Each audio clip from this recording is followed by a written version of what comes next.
मारी खबर। राम राम, आप देख रहे हो मारी बोली मारी खबर। मैं आपके साथ तेज नैन मोर और आगे इस बुलेटिन में आपने दिखावांगे ठेठ हरियाणवी अंदाज में आपके हरियाणवी बोली में हरियाणा की सारी छोटी बड़ी खबर। और सबसे पहला खबर जो है बड़ी लेकिन माड़ी खबर है। फतेहाबाद के श्री डूंगरगढ़ में एक भयानक हादसा होया है। तेज रफ्तार कार ट्रक में जा भिड़ी। हादसा में एक एक कुंडा के 5 मानस खत्म हो गए। हादसा में एक बालक की हालत गंभीर बताई जा रही है। घायल बालक तई अस्पताल में भर्ती कराया गया। नेशनल हाईवे पर कार और ट्रक की आमो सामने की टक्कर हुई। हादसा में 5 जना की मौके पर मौत होगी। मरने वाला में 3 आदमी और एक लुगाई और एक छोटी छोरी बताई जा रही है और एक बालक घायल बताया जाया है। फतेहाबाद में श्री डूंगरगढ़ दौरे यो भयानक हादसा हुआ है जिसमें एक पूरा का पूरा कुंबा खत्म हो गया है। नेशनल हाईवे पर कार और ट्रक की सीधी टक्कर हुई है और इस हादसे में कार में सवार एक कुंबे के एक परिवार के 5 जना की मौत हुई है। बड़ी खबर आपने बता रहे हैं। इस हादसे में पूरा का पूरा परिवार खत्म हो गया है और मरने वाला में 3 आदमी और एक लुगाई और एक छोटी छोरी बताई गई है और एक बालक जो छोटा बालक है उसकी हालत गंभीर है। उसे अस्पताल में भर्ती कराया गया है।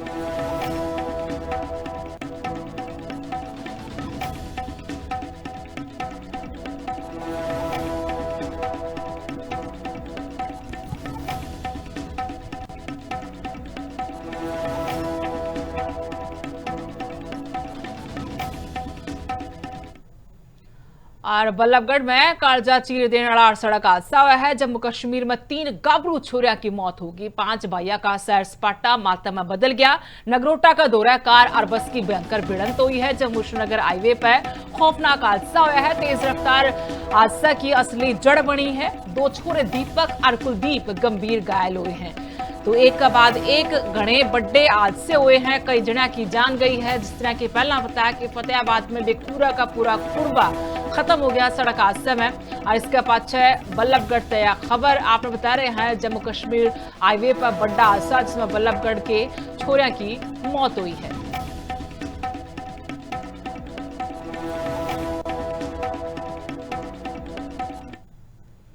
अगली खबर रोहतक तक है। जड़ा मुख्यमंत्री नायब सिंह सैनी आज रोहतक दौरा पर रहे और जो अग्निकांड हुआ था उसके पीड़ित दुकानदार से मुख्यमंत्री ने मुलाकात करी। दुकानदार की दिक्कतों पर खुलकर बात करी है मुख्यमंत्री ने अधिकारियों से भी कड़े निर्देश दिए हैं। जमकर क्लास भी लगाई है।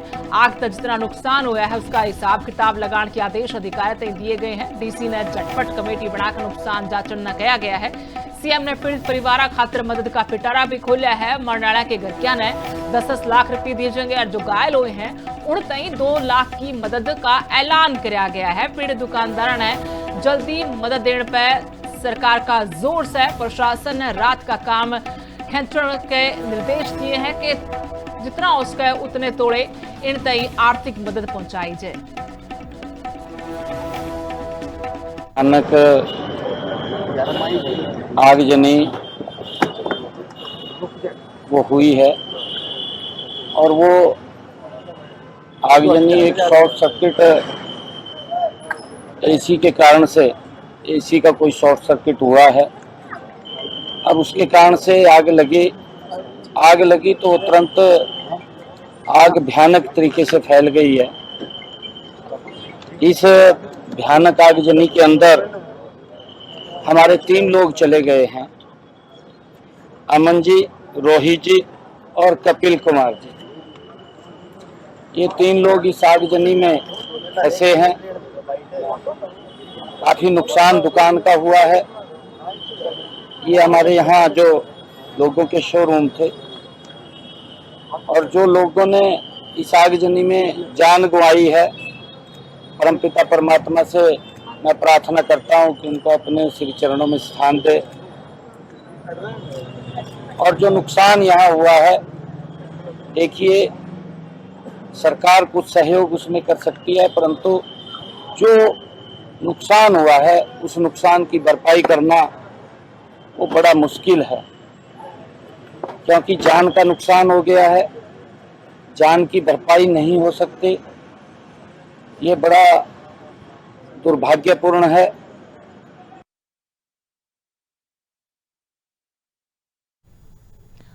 हरियाणा महिला आयोग की नई अध्यक्ष ने कुर्सी संभाल ली है। उषा प्रियदर्शी ने अध्यक्ष की कुर्सी संभाली है। चंडीगढ़ में प्रोग्राम हुआ और इसमें बड़े बीजेपी के लीडर भी शामिल हुए और कैबिनेट मंत्री श्रुति चौधरी भी पहुंची।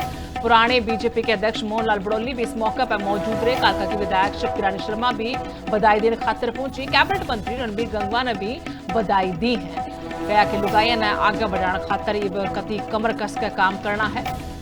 और तस्वीरें आपने दिखा रहे हैं। आज प्रोग्राम की पंचकुला में पदभार ग्रहण कर रहा है हरियाणा महिला आयोग की नई अध्यक्ष रेणु भाटिया। बेटियाला विवाद के पाछे इस्तीफा उन्होंने दिया और उसके पाछे जो सीट खाली हुई थी उस पर उषा प्रियदर्शी तई बैठाया गया है। बड़ी जिम्मेदारी उन तई दी गई है।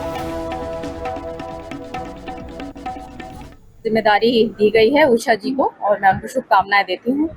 ये आयोग का इतिहास अगर हम देखें तो चौधरी बंसीलाल जी ने इस आयोग को शुरू किया था 1999 में और आज इतना बड़ा रूप ले चुका है और हमारी बहनों के लिए, हमारी माताओं के लिए अच्छा काम हो, यही मैं कामना करती हूँ और बहुत शुभकामनाएं दी। बहुत बड़ी जिम्मेदारी है, जैसे मैंने कहा कि बहुत बड़ा एक ये पद है और इसको बहुत रिस्पॉन्सिबिलिटी के साथ निभाना है।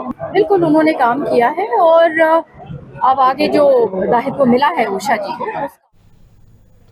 और ईब अगली खबर सियासत जुड़ी हुई जड़ा इनेलो के राष्ट्रीय अध्यक्ष अभय सिंह चौटाला ने बड़ा धमाका कराया। रैलियां और धरना पर रोक लगाने पर सरकार पर तंज कसया है।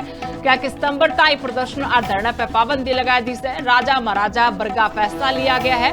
जनता की आवाज दबाण में सरकार लग रही है। आम जनता पर पाबंदी थोपी जा रही है। सरकारी मशीनरी के गलत इस्तेमाल का भी अभय चौटाला ने सरकार पर आरोप लगाया।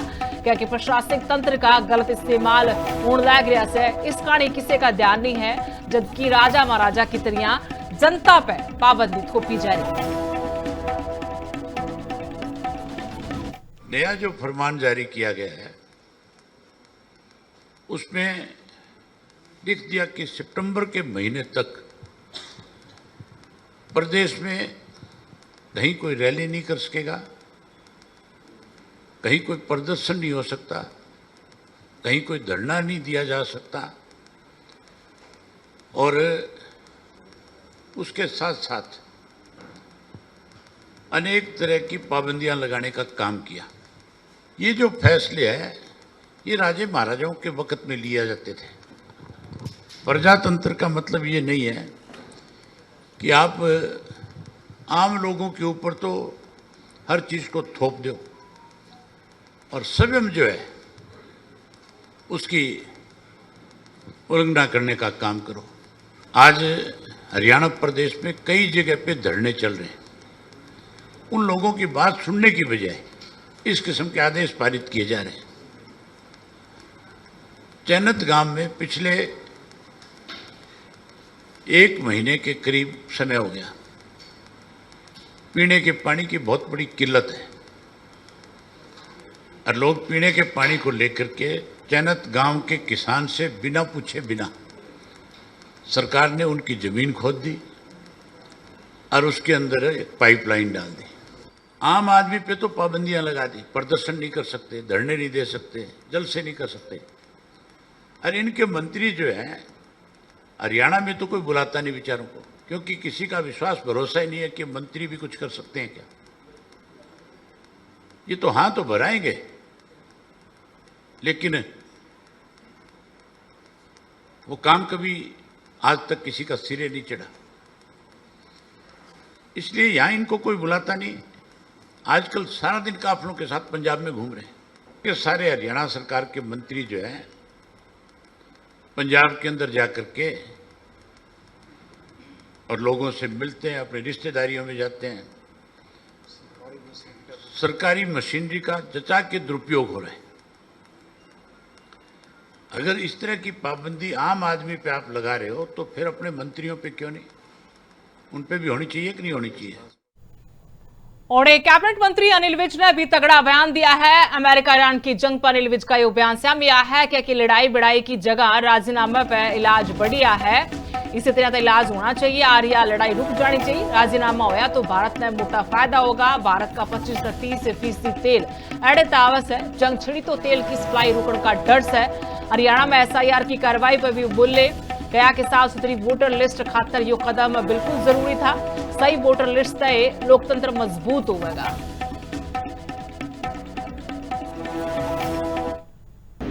नहीं, ये अच्छी बात है कि युद्ध की बजाय समझौते से मामलों को हल किया जा रहा। और अभी तक जो इंडिकेशंस आ रही हैं उसके मुताबिक तो लगभग तय है, और तय हो जाता है तो हमें भी बहुत फायदा होगा, क्योंकि हमारा 25-30% क्रूड वहीं से आता है। युद्ध क्षेत्र होने की वजह से उसमें व्यवधान पैदा हुआ था। हमारे 3 नाविक शहीद भी हो गए, और अगर अब वो रास्ता खुल जाता है तो उससे ये जो देश में पेट्रोलियम पदार्थ की दिक्कत आई हुई है, ये आसान हो जाएगी, लोगों को रिलीफ मिलेगा। देखिए, SIR चुनावी प्रक्रिया का एक बहुत महत्वपूर्ण अंग है। पिछले कई साल से हुआ नहीं था, इसलिए मतदाता सूची में त्रुटियां थी। जो लोग बदल के चले गए उनके नाम नहीं कटे, जिनकी 2002 के बाद मृत्यु हो गई 24 सालों में, उनके नाम नहीं कटे। और बहुत सारे लोगों ने ऐसा, लोगों का अंदाजा बताया जाता है कि गलतियां मलतियां करके भी उन्होंने अपने नाम इसमें जुड़वा लिए, जबकि वो मतदाता है नहीं। इसलिए चुनाव आयोग का ये संवैधानिक अधिकार है कि देश में स्वच्छ प्रजातांत्रिक व्यवस्था के लिए ठीक मतदाता सूचियों पर चुनाव कराए जाएं। और कांग्रेस के राज्यसभा सांसद करमवीर बौद्ध जगाधरी पहुंचे थे। महासम्मेलन में क्रॉस वोटिंग का मामला पर उन्होंने एक बार फिर सवाल उठाए और बीजेपी पर कसूते आरोप जड़ दिए। राजनीतिक आरोप लगाए, कहा कि क्रॉस वोटिंग को न हुई, असली वोट काटे गए हैं, या क्रॉस वोटिंग नहीं थी बल्कि असली जो वैध वोट थे वो काटे गए। सारा मामला पहला तय सोच समझी साजिश थी। एक अधिकारी पर भी करमवीर बौद्ध ने घने बड़े आरोप लगाए, कहा कि वो अधिकारी झटपट जेल की हवा खावेगा, देख देरो के क्या होगा। विधायिका पर दबाव और धमकी के आरोप भी लगाए। IB और CBI का कहा कि सारा लिया गया, डर दिखाया गया हमारे विधायिका तक। क्रॉस किया आपने, एक्चुअली कभी बात करी उनसे, बीजेपी ने जो एक वोट करा उसकी बात कभी आपने करी। रही बात 5 वोटों का, 8 वोटों का, किसी को नहीं पता किसने वोट क्रॉस करी। पहले तो ये हमें पता लगना चाहिए कि क्रॉस किसने किया। क्रॉस नहीं की गई, हमारी वैलिड वोटों को जो है ना कैंसिल जानबूझ के काटा गया। और आज वही अधिकारी सलाखों के पीछे जाने वाला है जो करोड़ों रुपए के गबन में फंसा जा। वीडियो पता नहीं लिखा हुआ है क्या है, लेकिन वो बहुत इन कामों में फंसा हुआ है। इस प्रकार के अधिकारी क्या न्याय कर सकते हैं? जानबूझ के हमारी वैलिड वोटों को काटा गया, ये सच। आज बंदूक की नोक के ऊपर लटकियों से, दबाव से डरा कर, आज किसको डराना चाहे उसको डरा सकते हो। तो इस प्रकार का डर पैदा कर दिया देश में। आज हर आदमी बोलने से डरता है। आज ED और CBI का उसको धमकी दी जाती है। पहले उसके ऊपर आरोप लगाया जाता है कि लोग जो है ना रिश्वत लेते हैं, मोटा पैसा लेते हैं। जब वही आदमी उनकी पार्टी में चला जाता है तो वॉशिंग मशीन धोकर वो जो है ना हरिचंद्र बन जाता है। हरियाणा बीजेपी की अध्यक्ष डॉक्टर अर्चना गुप्ता कलायत पहुंची। कलायत में कार्यकर्ता के साथ बड़ी बैठक करी। संगठन मजबूत करने पर जोर दिया गया। कार्यकर्ता तई डटकर काम करने का भी संदेश दिया। बूथ लेवल पर लोगों के बीच जान की अपील करी गई। घर घर दस्तक अभियान और मजबूत करने के निर्देश दिए गए। सरकारी योजनाओं ने लोगों तक पहुंचाने खातिर क्या कि सबने मिलकर काम करना होगा। कार्यकर्ता ने जीत और संगठन के खास टिप्स भी दिए गए। 12 वर्ष विकास के, किसानों के सम्मान के, सुशासन के, तीसरी बार भारतीय जनता पार्टी की सरकार जो केंद्र में और प्रदेश में बनी है, उनके 12 साल पूरे होने जा रहे हैं, हो ही गए हैं पूरे। इन 12 सालों में जो उपलब्धियां हमने हासिल की, किसानों को चाहे 6,000 रुपए प्रति वर्ष देने की बात हो, चाहे किसानों के सॉइल हेल्थ कार्ड बनवाने की बात हो। हरियाणा में भी एसआईआर की प्रक्रिया शुरू होगी है। सारे बीएलओ ने घर घर जाकर सर्वेक्षण की कमान सौंपी गई है। लोगों तक सारी जानकारी इकट्ठा करके ये अधिकारी लेकर आएंगे। लोगों तक वोट और रहन सहन का सारा ब्यौरा लिया जाएगा। कागजा का आधार पर सारा डाटा साइट पर अपलोड किया जाएगा। बीएलओ 3 बार आपका घर आ जाएंगे, कुंडी खटकावेंगे और जे कागज नहीं मिले तो लोगों ने खुद जमा करवाने पड़ेंगे। सरकार ने कागजा की लिस्ट पहला ही जारी कर रखी है। जो रह जाएंगे वे बाद में दफ्तर में जाकर कागज आपने देने पड़ेंगे। और सरकार प्रशासन लगातार यह कोशिश कर रहा है, लोगों तक भी अपील कर रहा है कि एसआईआर की इस पूरी प्रक्रिया में लोग बढ़ चढ़ कर हिस्सा लें और जो अधिकारी कर्मचारी आपके घर आएंगे उनका पूरा का पूरा सहयोग करा जाए ताकि सही तरीके से जो डाटा है, जो आंकड़े हैं वो इकट्ठे करे जा सके। यार है स्पेशल इंटेंसिव रिवीजन जी, तो ये बीच बीच में होती रहती। लास्ट 2002 के आसपास हुआ था जी। आपका वोटर वोट आपकी सिटीजनशिप नहीं छीन रही है जी, लेकिन यह है कि वोटर लिस्ट में अगर नाम नहीं होगा और उसको जुड़वाने के लिए बाद में आपको धक्के खाने पड़ सकते हैं। तो बजाय जनता से ये हम उम्मीद करते हैं कि आप भी इसको एसआईआर का समर्थन करें। हाँ, ये देश का काम है तो इसमें आप अपनी बढ़ चढ़ कर सहभागिता लाएं। किसी को कम आता है, कोई इसमें थोड़ा एक्टिव है, जो इसमें वॉलंटियर कर सकता है तो ज़्यादा से ज़्यादा लोग जुड़े। मैं व्यक्तिगत तौर पे अपने जहाँ मेरी ड्यूटी है वहाँ तो मैं काम कर ही रहा हूँ और जहाँ मेरा निवास स्थान है जी, मैं खुद वहाँ के लोगों को भी जो है इसके लिए अवेयर कर रहा हूँ और वो लोग मुझे ही कॉल कर रहे हैं। बीएलओज को आज से काम शुरू कर दिया है। आज 15 जून से स्टार्टिंग है तो सभी आज इनुमरेशन फॉर्म जो है ना बीएलओज ने कलेक्ट कर लिए हैं जो वोटर्स को घर घर जाकर देने होंगे और सभी जो लोग होंगे वोटर्स होंगे उस क्षेत्र के वो सभी इन फॉर्म को इनुमरेशन फॉर्म को भरेंगे। जैसे एक बार में नहीं मिलते हैं तो दूसरी बार जाएंगे, तीसरी बार, 3 बार का वैसे रहेगा हमारा। और उसमें कुछ हमें जो है ना उनको नोटिस भी वो देंगे कि वो जो है ना इस तरीके से हमारी मदद करें।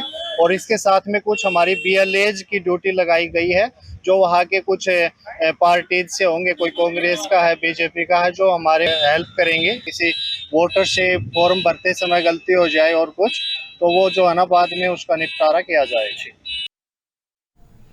बहादुरगढ़ में 2 जगह आग का तांडव देखने न मिला। मेडिकल स्टोर और फिजियोथेरेपी सेंटर में आग लगी। नजफगढ़ रोड पर दुकाना में मोटा नुकसान होया है। आग लगने तय लाखों रुपया का सामान जलकर खाक हो गया। दमकल की गाड़ियां ने मौके पर पहुंचकर आग बुझाई है। गणी माथापच्ची का पाछे आग पर काबू पाया गया है।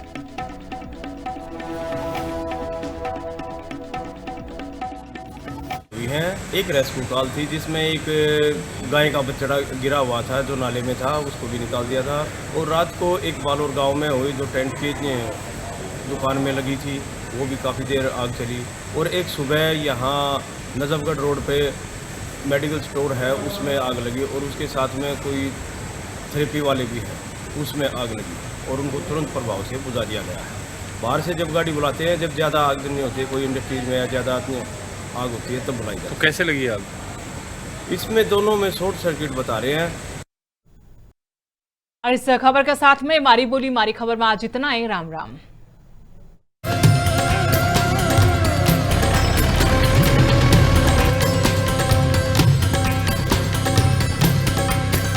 मारी बोली मारी खबर।